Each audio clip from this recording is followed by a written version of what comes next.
What's up guys, this is going to be my new Path of Vanguard series where I'm going to be talking a little bit about clan lore and then bring you into the deck profile. So, for this time only, because of the new reveal of Dragonic Kaiser Vermillion, the Blood, I decided that we're going to talk a little bit about Vermillion himself as a Cray unit and then go into the deck profile. So hopefully you enjoy, and do leave a comment down below what your thoughts of it are, and if you have any other opinions or know a little bit more about Dragonic Kaiser Vermillion, I'm always down to hear it. So let's begin.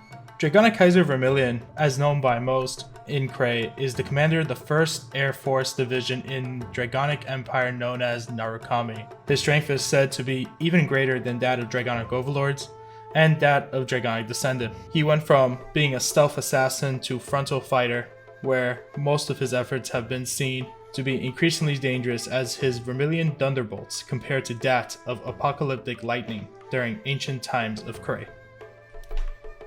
In the midst of battle versus the Void, he went on and searched for new ways to take on the oncoming invasion and maybe even some future threats. In that, he found the best use was to evolve himself to something greater in order to take on the blood of the Dragon Emperor.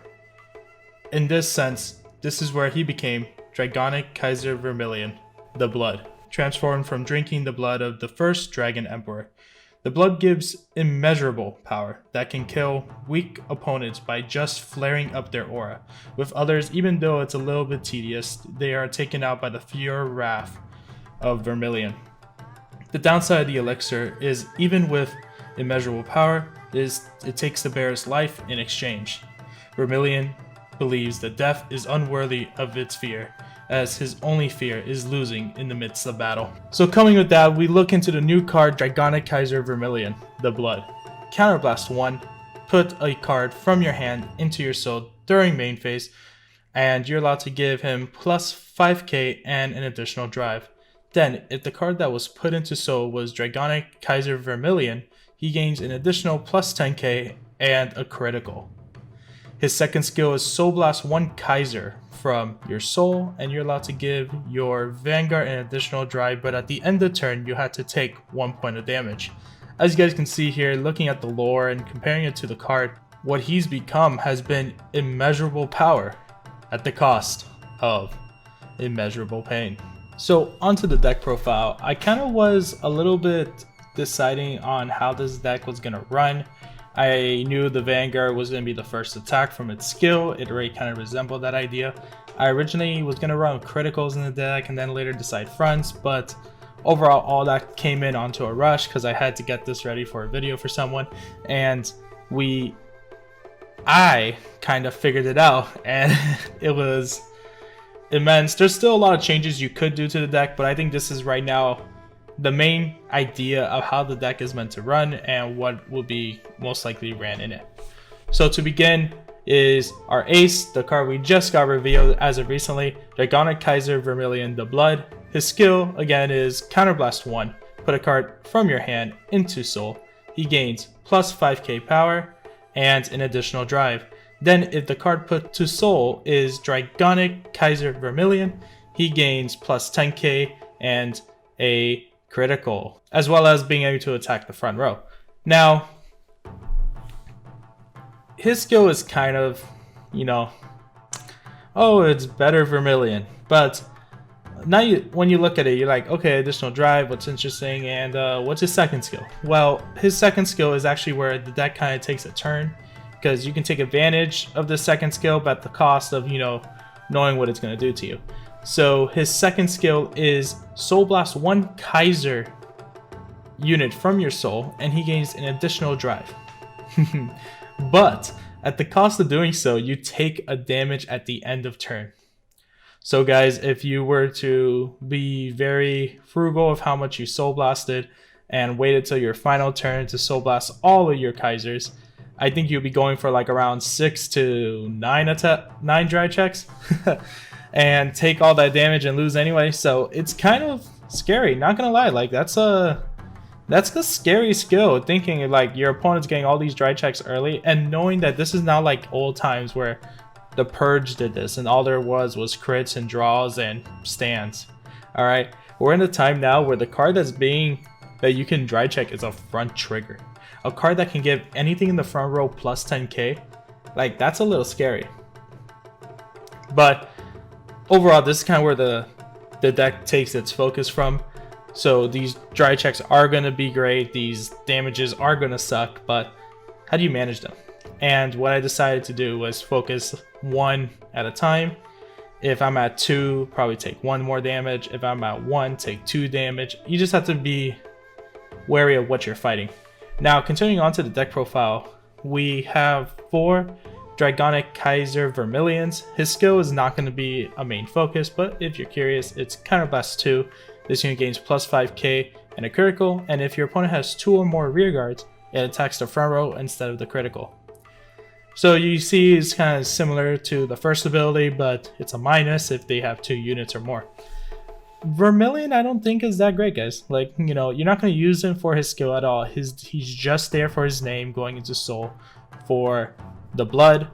So don't try to think you can ride him and use him for a turn. If you ride him, please try to replace him as quickly as possible. Continuing on, we got Black Arrow Dragon, 3 of them. And this is kind of my tech into the deck. Mind you, you don't have to run Black Arrow Dragon. This is just what I built and I thought was interesting and what worked. Black Arrow Dragon is there for his main 2 abilities. Well, mainly his second one. His first ability is on an Excel circle. He gains plus 5k. And then, when this unit attacks, your opponent cannot activate auto abilities, which is pretty much their P guards or anything that happens when they place it on the Guardian circle.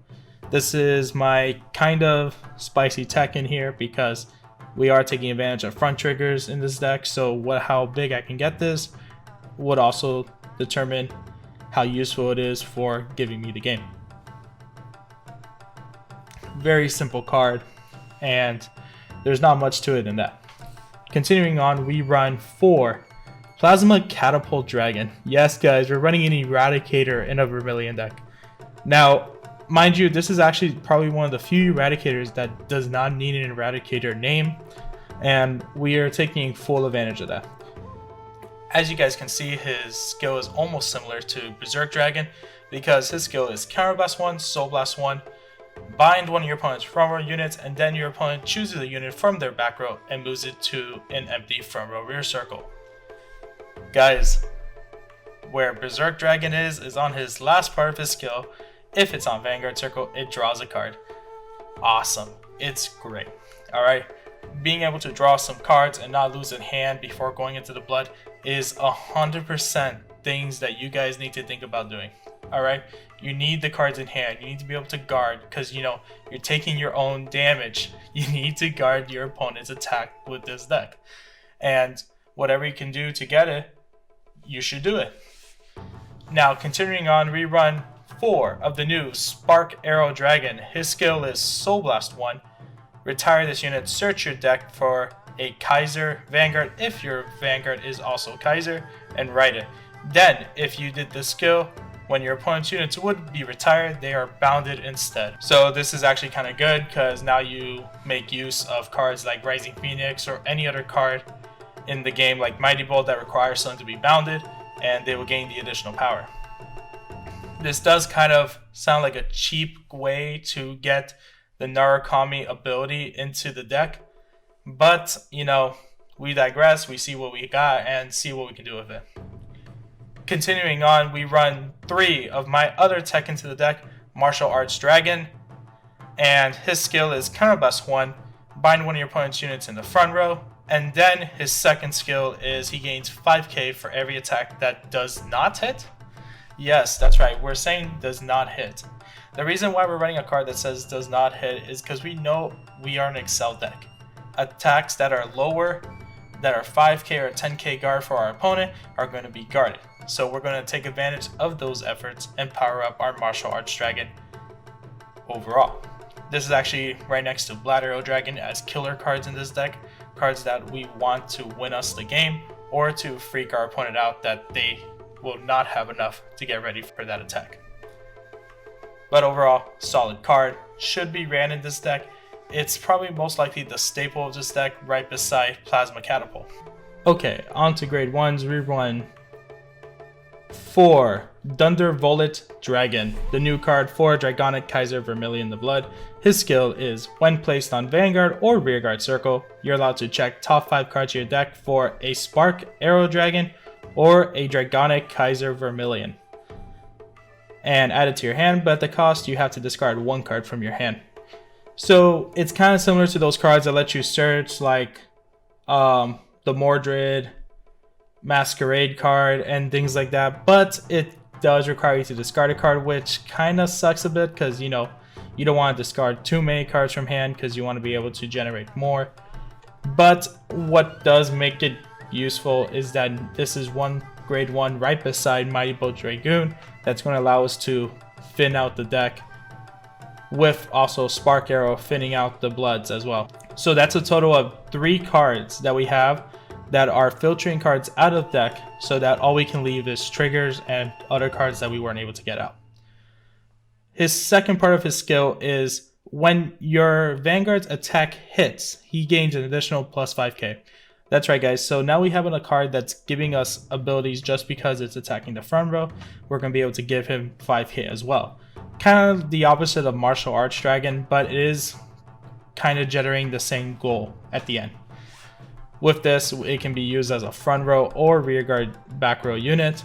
But overall, I think you don't have much of a back row unit than Rising Phoenix coming in and helping you out if you're able to bind one of your opponent's units. Now, talking about Rising Phoenix. Yes, guys, I run Rising Phoenix again. I know he slept for a good month or so, not being used in any of the new Narukami decks, but I am trying to bring him back. He is a solid staple, and the more I can try to use him, the better. But if you guys don't want to run Rising Phoenix, you can totally run him in or switch him out for Demolition Dragon. But Rising Phoenix skill is when your opponent's rearguard is bounded, you're allowed to call this card from your drop zone and give it a plus 3k. Overall, grade 4 when your Vanguard attacks and you need a booster because your opponent pulled a trigger, or you can call as another attacking unit just to get that extra attack in if your opponent didn't pull a trigger, or if they did pull a trigger, call to the front row with it just to give Martial Arts Dragon an additional 5k. A lot of things are planning, you have to see where the game state is and think accordingly. And then our last grade 1 is for Mighty Bolt Dragoon.